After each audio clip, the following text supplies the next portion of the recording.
converso agora com o diretor da Associação Brasileira de Bares e Restaurantes aqui de São Paulo, Gabriel Pinheiro, que já está aqui comigo. Gabriel, muito bom dia para você, bem-vindo aqui à nossa programação.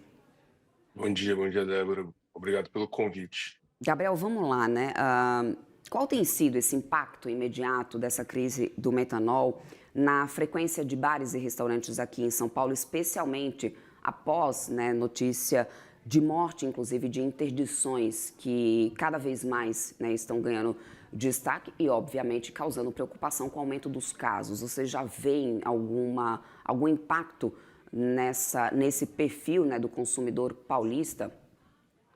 Débora, antes de tudo, a gente se solidariza com todo mundo que foi impactado, as vítimas, e o impacto ele está sendo ainda sentido, né? Então a gente tem o impacto econômico, a gente ainda não conseguiu mensurar, mas o impacto reputacional, o impacto da confiança do consumidor, esse sim a gente já tem sentido ali o abalo que tem acontecido. A gente vem percebendo alguns cancelamentos de reservas dentro de bares e restaurantes, uma preocupação maior dos clientes, que é natural dentro desse momento aí que muita informação está sendo divulgada e a população fica preocupada.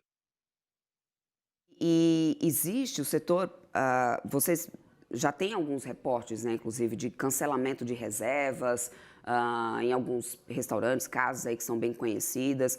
Você acha que esse movimento pode acabar afetando, né, o faturamento nos próximos meses? Como que vocês estão olhando para essa questão? Obviamente, é claro que ninguém aqui vai mensurar, né, nada é tão importante quanto a vida, né, de alguém.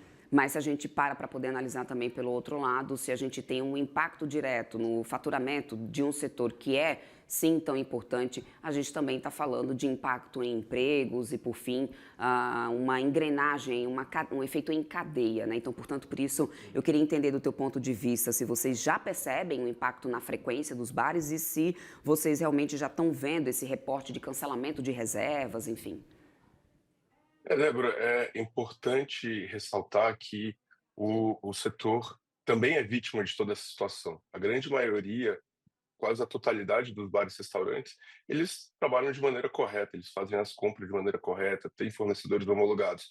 Esses casos que estão acontecendo são casos, pelo que a gente vem acompanhando de perto, são casos pontuais e localizados. Então, isso não é o padrão do setor, que vem tendo esse ataque à reputação muito forte. Eh, e aí, quando a gente traz um pouco de dados aqui, o setor é um setor super importante para a economia. A gente está falando de quase 3% do PIB. Cada R$ 1.000 consumidos, gerados, gastos dentro de um bar e restaurante, a gente fala de uma geração de um adicional de quase R$ 3.500 na economia.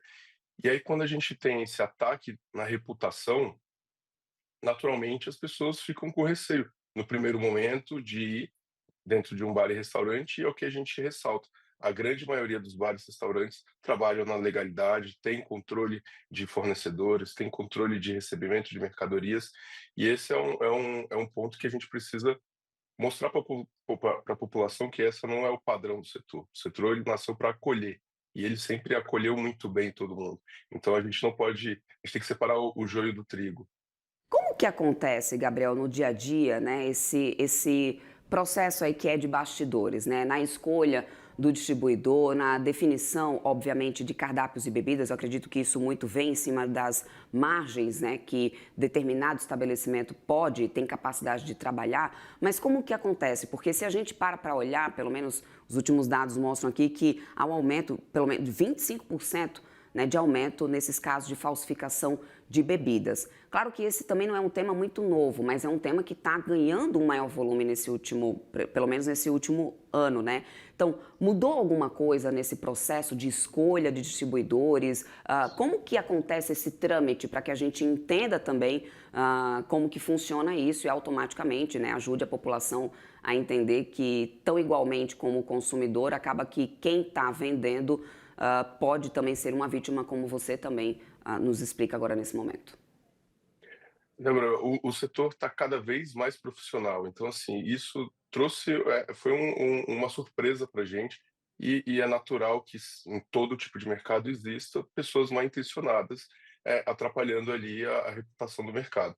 Mas a grande parte do setor, ele faz a compra de maneira correta em fornecedores homologados, entendem, pegam referência. O setor, ele se conversa muito, né? A gente é um setor que acolhe e, ao mesmo tempo, a gente tem um relacionamento muito grande com outros restaurantes. Então, é um setor que, quando vai buscar algum produto novo, alguma bebida, ele pega a referência com um colega, um amigo, com a própria associação, para buscar fornecedores confiáveis.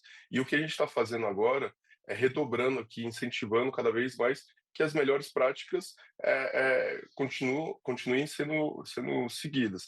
A gente está oferecendo, durante essa semana toda, treinamentos online gratuitos ali, junto com a Brab e outras associações, a BBD, para trazer para o restaurante ali mais informação de como trabalhar toda a jornada de compra, que vai desde a compra, da escolha do fornecedor, exigência de nota fiscal, até a parte do recebimento, conferência da embalagem, ver se a embalagem não apresenta sinais de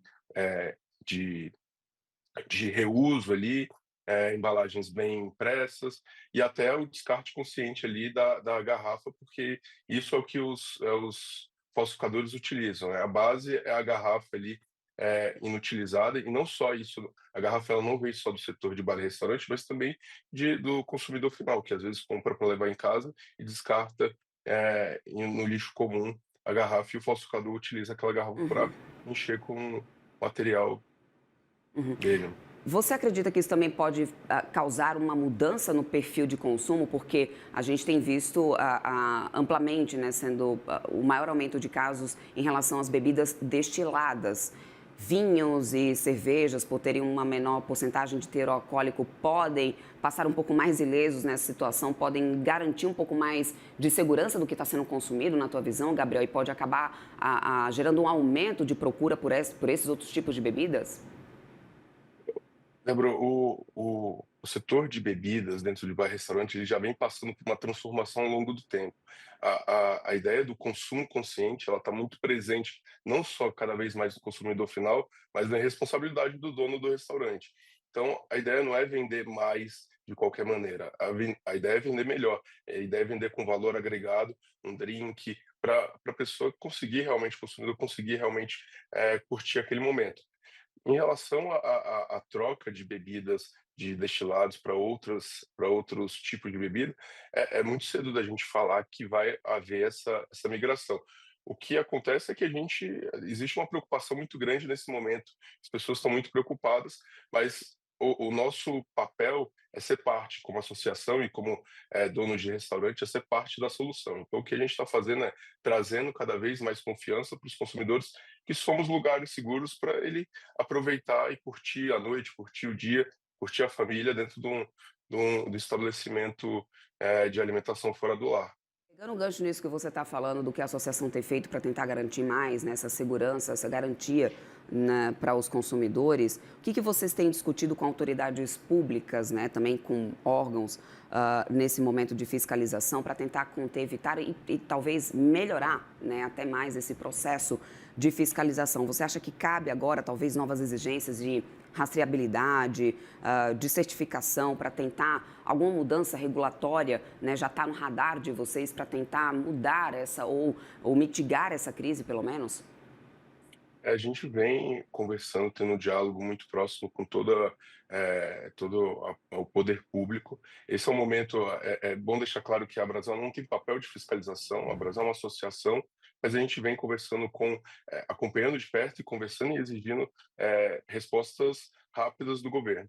A gente participa desse grupo de trabalho que o governo criou para a gente trazer novas soluções aqui para esse tema, mas a ideia não é só e aproveitar esse momento, não só para